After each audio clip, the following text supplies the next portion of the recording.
Okay, I figured I would start at least going through back to the problem of political authority, right here, which, do I got the title there? Yep, which is our patron-only content, which I haven't done anything since, I think it's been April. So I've been working on my campaign. Those of you know, reinstated, vindicated, all of that. Right now wearing my old Ron Paul Revolution shirt. I haven't, don't want to get my finger in front of here. It's late, so you got to forgive me.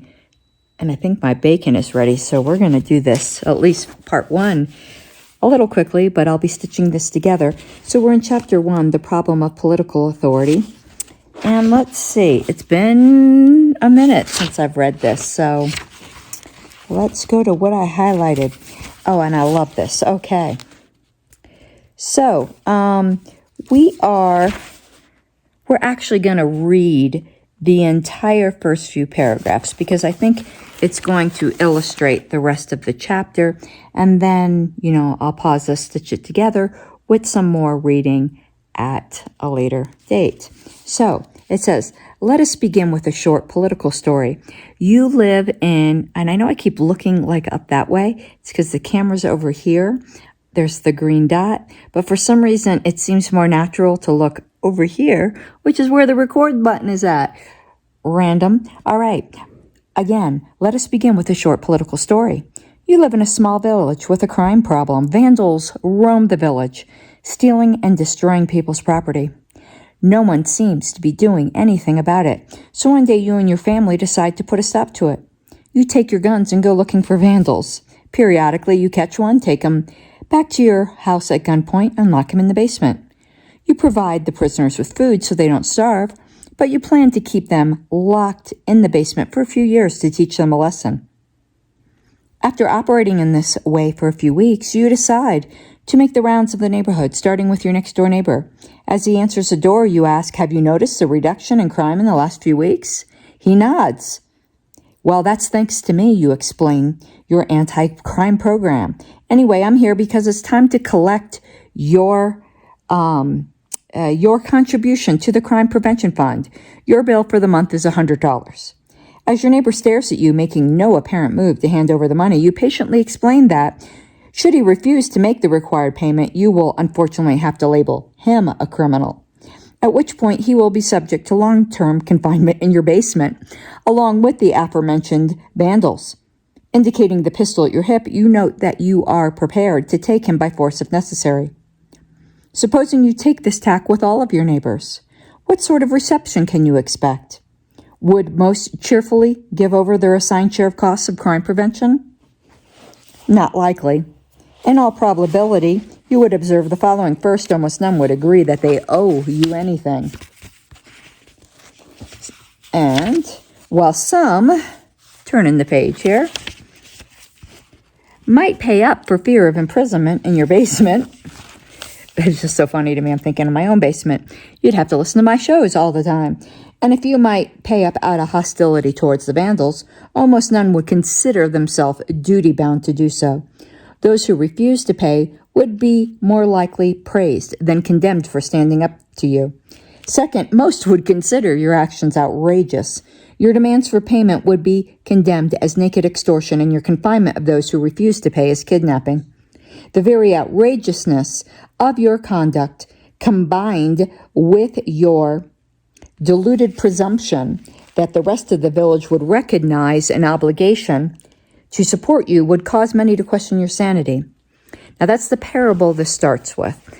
And I really, really liked it because I do think it's on point. And we're going to read the rest of this little short beginning of this chapter. It says, what does this story have to do with political philosophy? In the story, you behaved like a rudimentary government. Though you did not take on all the functions of a typical modern state, you assumed two of its most central roles. You punished people who violated others' rights or disobeyed your commands, and you collected non-voluntary contributions to finance your activities. In the case of government, these activities are referred to as the criminal justice system and the tax system. In your case, they were referred to as extortion and kidnapping. On the face of it, your activities are of the same kind of those of a government. Yes, yet most people's evaluations of the government are far more lenient than their evaluations of you in the story. Most people support the state's imprisonment of criminals, feel obligated to pay their taxes, and consider punishment of tax evaders both desirable and within the rights of the state. This illustrates a general feature of our attitudes toward government. Governments are considered ethically permitted to do things that no non-governmental person or organization may do.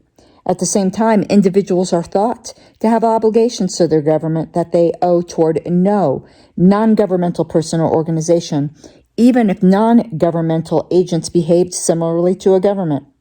This is not simply a point about the law, nor is it about what sorts of actions one can get away with. The point is that our ethical judgments differentiate sharply between governmental and non-governmental actions.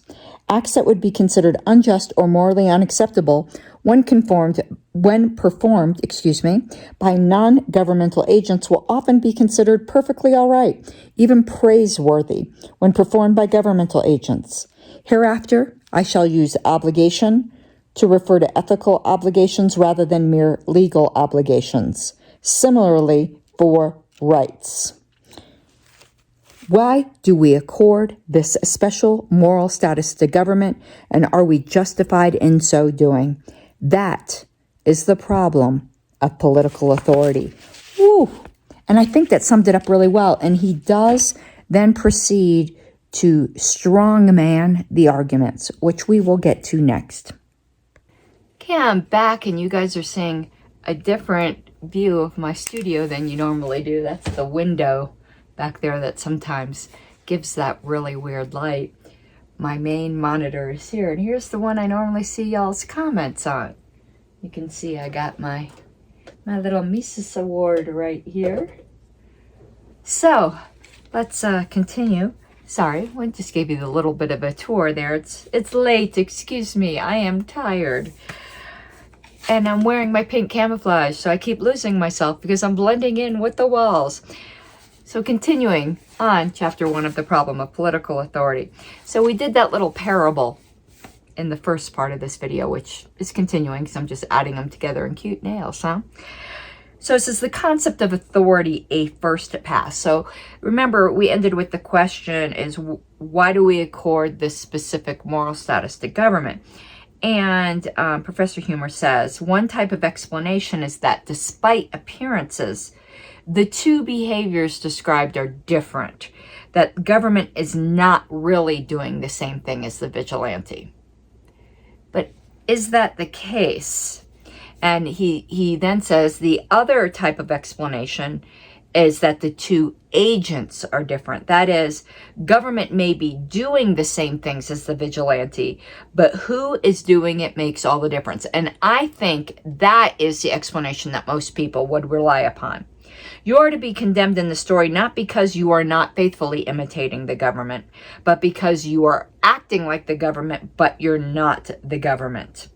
And he says the second one is just raw invocation of political authority. And I would agree with him.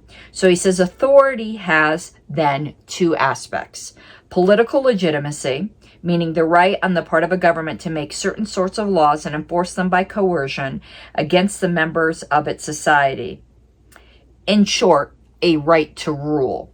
And political obligation, which is the obligation on the part of citizens to obey their government, even in circumstances in which one would not be obligated to obey similar commands issued by a non-governmental agent.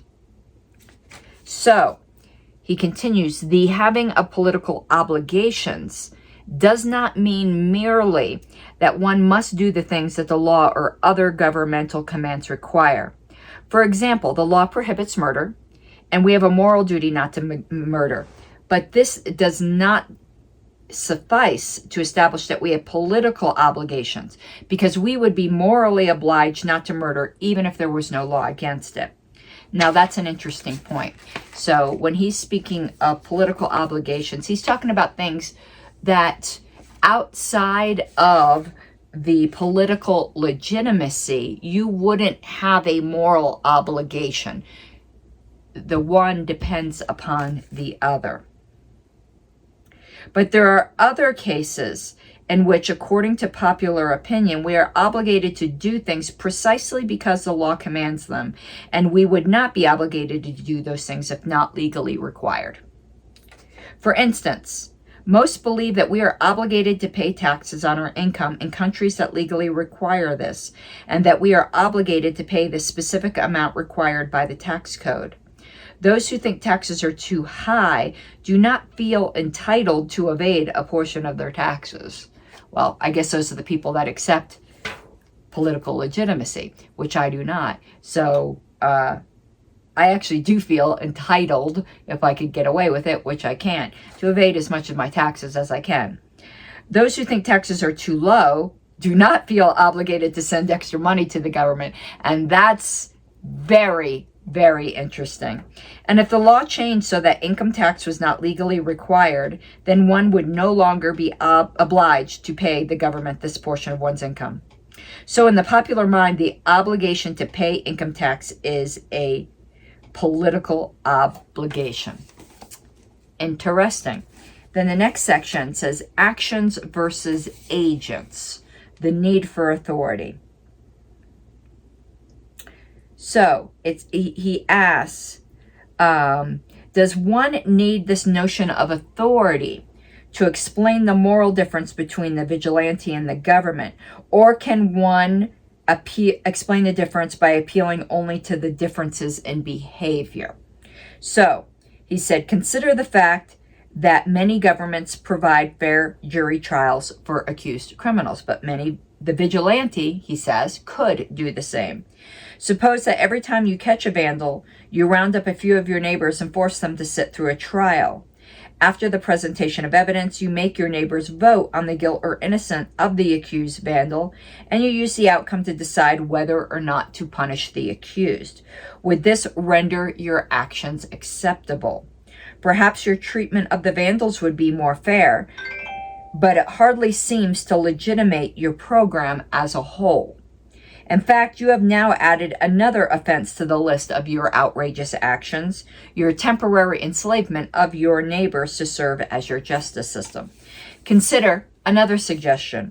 Government agents generally arrest people only for infractions of explicitly published rules, which are the laws, whereas the vigilante punishes people only according to his internal sense of right and wrong. But this difference, too, can be removed.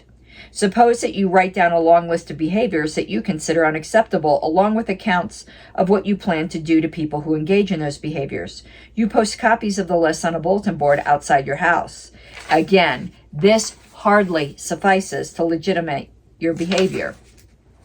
A more plausible, or he said a more initially plausible suggestion, is that your behavior is impermissible because the community did not choose you, did not vote for you, in other words, to play that role. In contrast, in democratic countries, the citizens choose their leaders. This account, excuse me, I'm gonna need to sneeze. Woo! Excuse me, they always come in twos. This account applies that only democratic governments are legitimate. So the great majority of governments throughout history have been illegitimate, and the great majority of people have lacked political obligations. This is probably already a significant revision to common sense. I'm not so sure about that, though. I don't think that is a significant revision to modern common sense. I think people just generally don't think about it, but if you press them, I don't think they would have that much of a problem of saying like hereditary monarchies were illegitimate. He seems to say otherwise. I don't think so, though. All right, that's going to be it for this little section that I'm recording. And, you know, you'll probably see me in new clothes when I continue. I don't know if we're going to do all of, well, how much longer is chapter 1? Yeah, we'll go all the way to 1.7. It'll probably be like an hour-long video, but we'll do it. Okay, here I am, and I know there's a little bit of a heater noise in the background. Sorry about that. Whoa! I need to now get a paper towel or something to clean that mess up.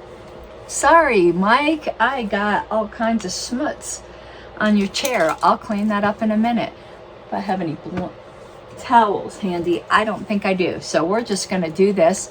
We're going through, and of course I got a little bit of soda on this, chapter 1 of The Problem of Political Authority. Or continuing in that chapter, excuse me, because we already started some of it.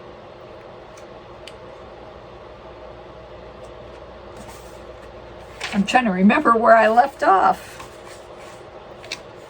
Okay.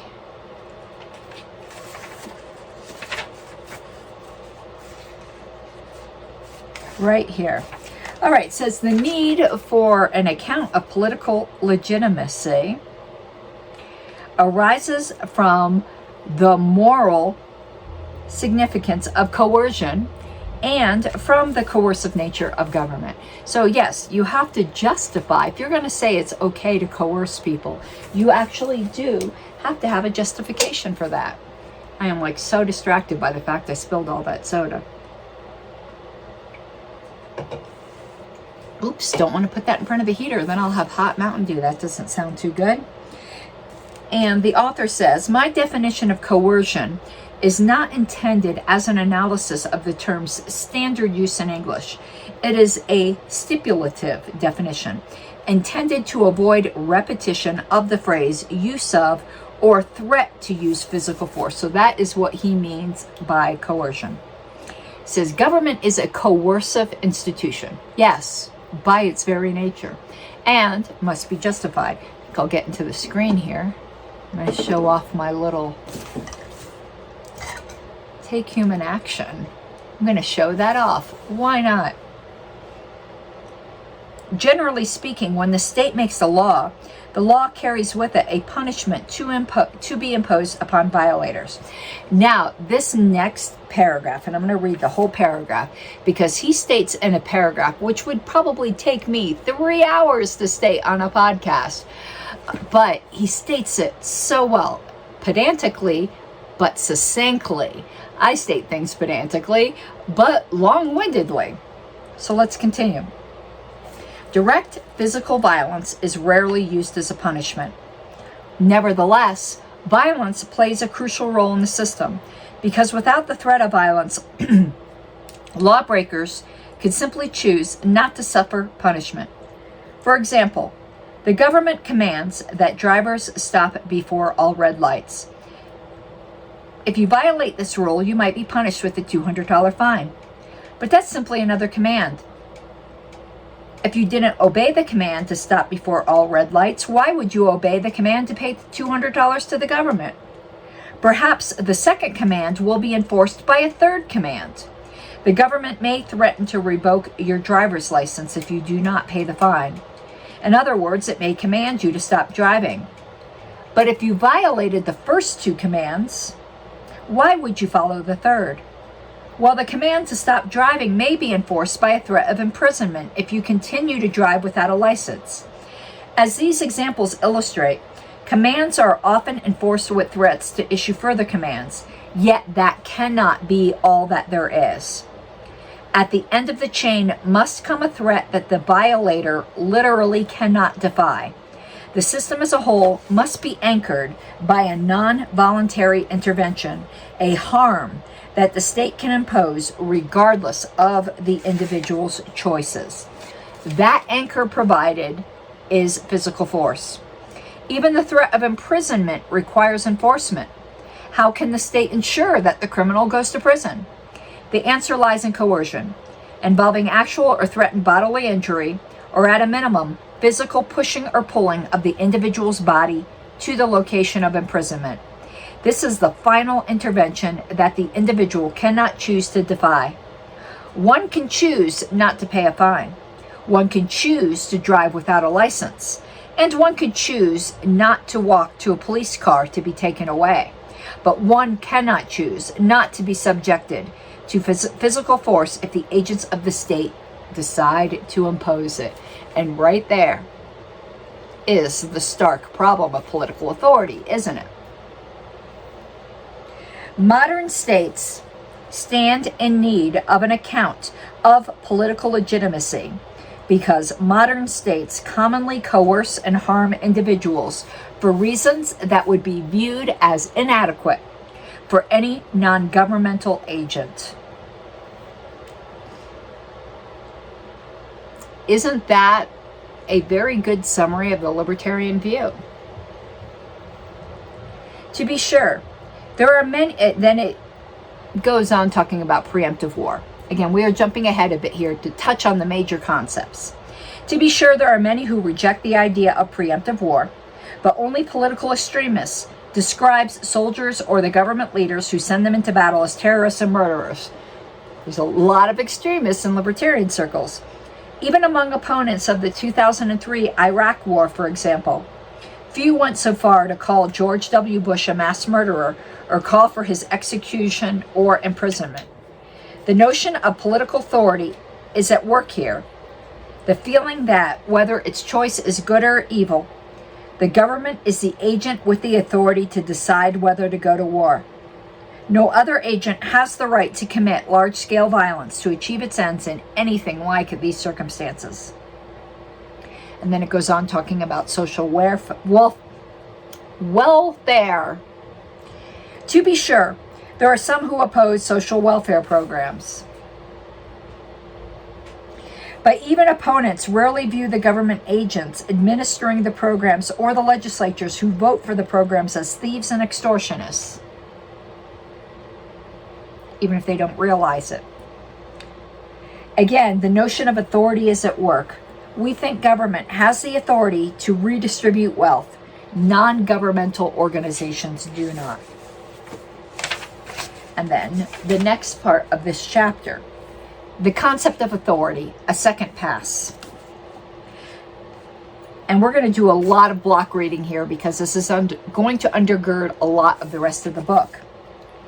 The following 5 principles are implicit in the ordinary conception of the authority of government. This is what defenders of authority would like to defend. 1. Generality. The state's authority applies to citizens generally. That is, the state is entitled to coercively impose rules on at least the great majority of its citizens, and the great majority of its citizens have political obligations. Particularity. The state's authority is specific to its citizens and residents in its territory. That is, a government is entitled to impose rules on those in its territory in a way in which it is generally not entitled to impose rules on those in foreign countries, and citizens have obligations to their own states of a sort they do not bear to other states. 3. Content independence. The state's authority is not tied to the specific content of its laws or other commands. That is, there is a broad range of possible laws such that within that range the state is entitled to coercively impose whichever laws it chooses, and citizens will be obligated to pay them. The range of acceptable laws need not be unlimited. Perhaps the state is not entitled to make or enforce certain kinds of grossly unjust laws, such as laws enforcing slavery, but the state is at least frequently entitled to enforce laws, even if the laws are bad or wrong, and the citizens are obliged to obey. 4. Comprehensiveness. The state is entitled to regulate a broad range of human activities, and individuals must obey the state's directives within that broad sphere. This range need not be unlimited. For instance, perhaps the state may not regulate citizens' private religious practices, but modern states typically regulate and are taken to be entitled to regulate such matters as the terms of employment contracts, the trading of financial securities, medical procedures, food preparation procedures in restaurants, individual drug use, individual weapon possession, movement into and out of the country, the flying of airplanes, trade with foreign countries, and so on. And then number 5, supremacy. Within the sphere of action that the state is entitled to regulate, the state is the highest human authority. No non-governmental agent may command the state, nor has any such agent the same right to command individuals that the state has. A few words about what defenders of authority are not committed to. The idea of political obligation does not entail that the government's commanding something is by itself sufficient for one's having an obligation to do that thing. Those who believe in authority may hold that there are further conditions for the government's commands to be binding. For instance, that the laws should have been made in accordance with fair and democratic processes, that the present government should not have usurped an earlier legitimate government, and so on. So the idea that one must perform an action because the law requires it may really mean roughly that one must perform an action because the law requires it, the law was made in an appropriate way by a legitimate government, the law is not grossly unjust, and the law is within the sphere of things the government may legitimately regulate. I find his analysis eminently fair. I do think it is strong manning rather than straw manning the opposition. All right, let's continue. Number 6, 1.6, not 0.6, 1.6 in the chapter. A comment on methodology. And I am doing a lot of reading here because it does inform the rest of the book. The first part of this book is an exercise in the application of moral philosophy to politics. The central concern is the evaluation of our moral attitudes towards government. Are governments really entitled to do the things we usually take them to be entitled to do? Are we really obligated to obey governments in the ways we usually take ourselves to be obligated? Questions of this kind are notoriously difficult. How should they be approached? One approach would be to start from some comprehensive moral theory, say utilitarianism or Kantian deontology, and attempt to deduce the appropriate conclusions about political rights and obligations. Now, he's going to disagree with this kind of approach, but I make no bones about the fact that I am a Kantian deontologist. But he does not come from this. And I think that is the reason why I avoided reading this book for so long, because I just don't like things as almost a knee-jerk reaction that aren't grounded in Kantian deontology, but a lot of really good defenses of libertarian ideas aren't. I had to become a little bit more mature. He's very much a consequentialist, or that's probably not even the right word. Let him explain himself. Let's continue here. I, unfortunately, cannot do this. I do not know the correct general moral theory, and I don't think anyone else does either.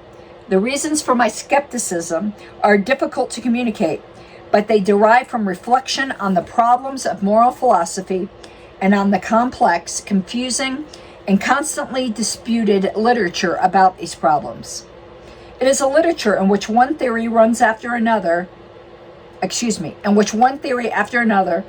runs into a morass of puzzles and problems that become ever more complicated as more philosophers work on it.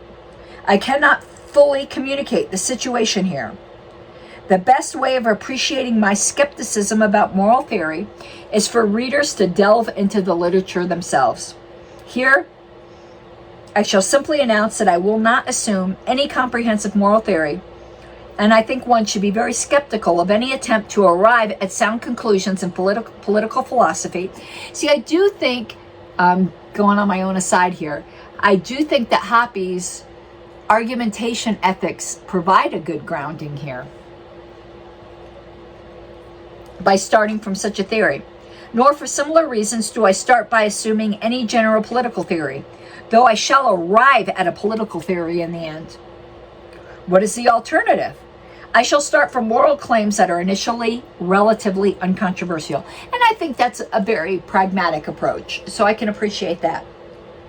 This seems an obvious plan. Political philosophy is a difficult and disputed field. Most of the moral premises on which I rely are moral evaluations of particular behaviors in relatively specific scenarios, and he gives the parable he gave of the vigilante earlier that we read as a case in point. What seems right is that controversial ethical judgments tend to be unreliable, whereas obvious uncontroversial ethical judgments, whether specific or general, tend to be reliable. That's a slippery slope in of itself. I mean, it was a general ethical principle not that long ago that women were inferior to men, that certain races were inferior to others. I mean, I appreciate that he is arguing from things that we all can agree to today. But that makes it very time-bound, doesn't it? Is that really a moral theory? I think he would perhaps, and perhaps later on, will confess this weakness. It's just something that I noticed right up front. Although my ethical premises will be relatively uncontroversial, my conclusions will not be. On the contrary, the conclusions I reach are so far from most people's initial opinions that probably no argument can convince most people to accept them. I shall ultimately conclude that political authority is an illusion. No one has a right to rule, and no one is obliged to obey a command merely because it comes from their government. My attitudes towards common sense might seem inconsistent. On the one hand, I consider the most widely shared ethical intuitions reasonable premises on which to rely. On the other hand, I claim that some very widely shared political beliefs are fundamentally mistaken. I'm glad he addressed this head on, because it does seem to be a contradiction. The claim that there are some legitimate governments is not very controversial. Nearly everyone, whether on the left or the right of the political spectrum, takes that for granted. Why then do I not accept the existence of legitimate states as a starting premise, just as I accept common sense beliefs about personal ethics? Good question. One reason is that I have never shared other people's political intuitions, if that is what they are. Well, I've never shared the idea that common sense ethical intuitions are good grounds to start things. So I think he can appreciate my reluctance to start from his starting place as a Kantian deontologist, but I'm willing to put that aside. But I'm glad he addressed his biases and his personal beliefs right up front.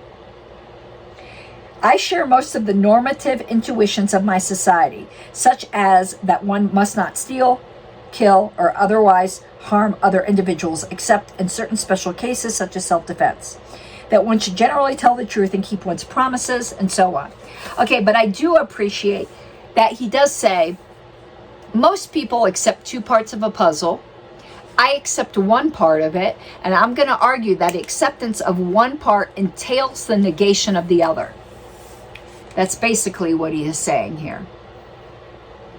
But it never seemed to me that there were people with the right to rule over others. And it never seemed to me that anyone was obligated to obey a law merely because it was the law. My intuitions are not entirely idiosyncratic. In contemporary political discourse, there is a vocal minority who advocate drastic reductions in the size of government. Often they defend their views in practical terms, governmental programs don't work, or in absolute claims about individual rights. And then lastly, we're on 1.7, the plan of this book. So you can tell this was really an introductory chapter. And you'll recognize if you watched my show earlier tonight, which was part 3 of the critique of Joe Bishop Henchman and Andy Craig, I'm going to read a quote that I read on that show that I just think is so brilliant. We're not there yet. We'll be there in a moment. Most people believe that government is incredibly beneficial, that without it, society would collapse into an unlivable state of chaos. I would ask the reader to set aside this belief for the time being. My political philosophy, this is the part I read on the show, it's just so brilliant. My political philosophy is a form of anarchism. In my experience, most people appear to be convinced that anarchism is obvious nonsense, an idea that can be refuted within 30 seconds with minimal reflection. This was roughly my attitude, mine too, before I knew anything about the theory. It is also my experience before I knew anything, that those who harbor this attitude have no idea what anarchists actually think, how anarchists think society should function, or how they respond to the 30-second objections. Anarchists face a catch-22. Most people will not give anarchism a serious hearing because they are convinced that the position is crazy. They are convinced that the position is crazy because they do not understand it. And they do not understand it because they will not give it a serious hearing. And the circle goes round and round. He says, I hope this book will induce a deeper reflection both on the assumption of political legitimacy and on the assumption of the necessity of the state. All right, we're going to head into chapter 2 next, not in this video, which is the traditional social contract theory. It begins on page 20. You know, I like letting you know what we are going, how much we'll be covering.